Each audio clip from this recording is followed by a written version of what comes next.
స్తుతిపాత్రుడా మీకు వందనాలు, స్తోత్రములు స్తోత్రములు స్తోత్రములు. ఈ దినాన్ని మీరు మాకు ఇచ్చినందుకే స్తోత్రాలు. ఈ దినాన్ని చూడిన వారు ఎందరో లోకములో ఉన్నారు. మమ్మల్ని ప్రేమించినందుకే స్తోత్రాలు.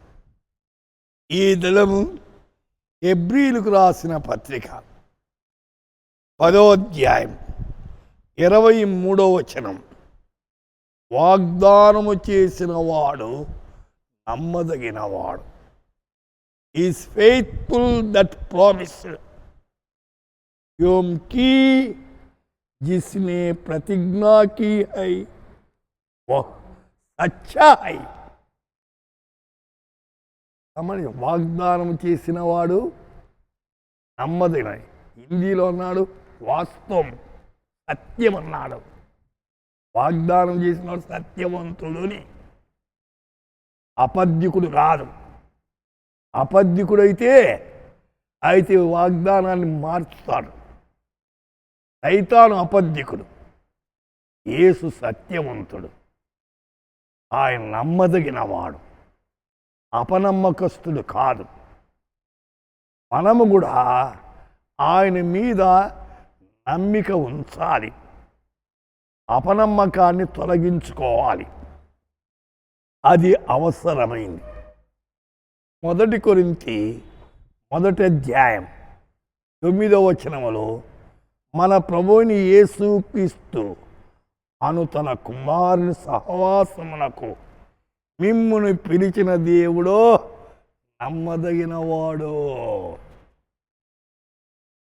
దేవునితో సహవాసం చేసేకి మనల్ని పిలిచాడు. ఎంతగా దేవునితో సహవాసం చేస్తున్నాం? రోజుకి 24 గంటలు ఇచ్చాడు మన జీవితాల్లో. దేవునితో సహవాసానికి కనీసం 1 గంటలను ఇస్తున్నావా? అయితే సహవాసం చెయ్యాలి. దేవునితో ఎంత సహవాసం చేస్తామో అంత బలాన్ని పుంజుకుంటా. పాపము దూరమైపోతుంది. దేవుని కొరకు గొప్ప కార్యాలు చేస్తాం. మన జీవితాల్లో అడుగడుగున అద్భుతాలు జరుగుతాయి. దేవుని మహిమార్థంగా జీవిస్తాం.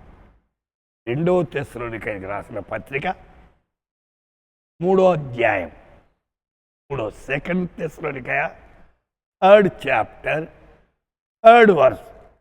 ప్రభువు నమ్మదగినవాడు.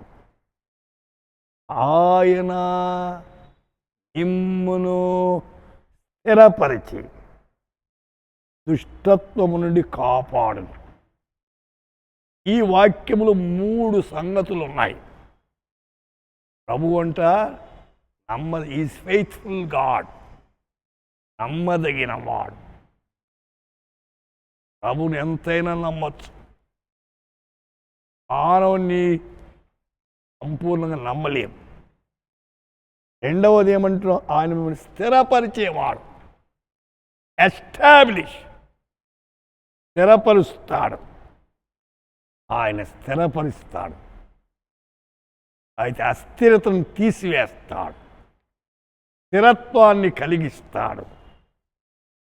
3వది దుష్టత్వం నుండి కాపాడుతాడు.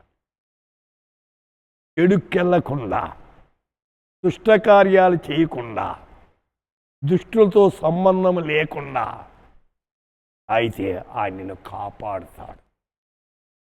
దుష్టకార్యాలు దిగజారిపోకుండా కాపాడుతాడు. దుష్టులు రకరకాలుగా నిన్ను ప్రేరేపించిన లొంగకుండా నిన్ను కాపాడుతాడు. ఈ కాపుదల మనకు కావాలి. దేవుడు మనం ఆయన మీద ఆనుకుంటే ఈ కార్యాలు జరుగుతాయి. వినుచున్న శ్రోతలారా, మీరు దేవుని మీద నమ్మిక ఉంచండి, దృఢంగా ఉండండి. అయితే ఆయన కాపుదలకు మిమ్ముని మీరు అప్పగించుకోండి. ప్రార్థన చేద్దాం. మహిమ కలిగిన తండ్రి, నీకు వందనాలు, స్తోత్రము నాయన. మీరు నమ్మదగిన దేవుడవయ్యా. మేము అపనమ్మకస్తులమైన మీరు మాత్రము నమ్మదగిన దేవుడు.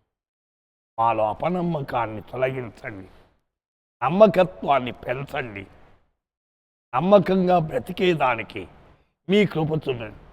నమ్మకంగా సాక్ష్యం ఇచ్చేదానికి మా ప్రభువా మమ్మల్ని బలపరచమని, ఈ దినమంతా మీరు కాపాడమని, ఆదరించి బలపరచమని యేసు నామమున ప్రార్థిస్తున్నాము తండ్రి. ఆమేన్.